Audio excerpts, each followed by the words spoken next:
Bonjour, merci d'être en direct sur BFM TV. Alors, pourquoi porter plainte alors que la compagne de Samir Nasri a présenté ses excuses? Il serait trop facile de s'excuser après avoir tenu des propos d'une telle gravité et cela, ne pas réagir face à de tels propos, cela veut dire tout simplement ouvrir la porte à, je dirais, n'importe quelle injure, n'importe quelle insulte, et ensuite, avec une certaine facilité, s'excuser et tourner la page. Mais en allant en justice, vous donnez de l'ampleur à cette affaire. Ça ne pouvait pas rester là?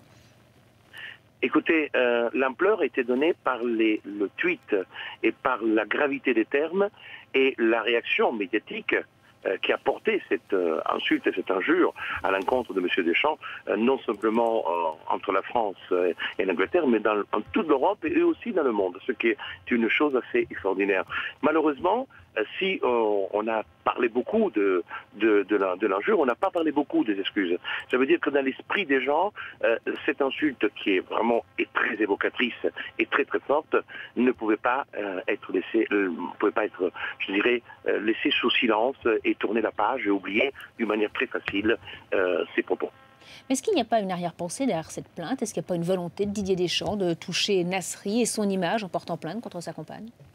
Non, absolument. Je peux vous dire d'une manière très très forte que, avant tout, c'est que à travers cette plainte, on retrouve une certaine, je dirais, sérénité, que les gens sachent aussi que on fait pas du sport en s'insultant, mais on fait du sport, on joue au foot, on pratique ce sport et on ira à la Coupe du Monde dans la sérénité et pas dans un esprit, je dirais,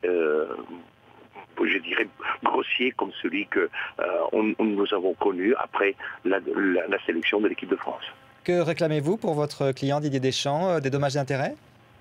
Non, aujourd'hui, avant tout, c'est de stigmatiser de manière forte les propos qui ont été tenus, qui ont été écrits, transcrits dans Twitter, et la justice fera son cours. Le temps de la sanction est un temps qui sera, je dirais, assez éloigné, parce que malheureusement la justice est assez longue dans ce type d'instruction.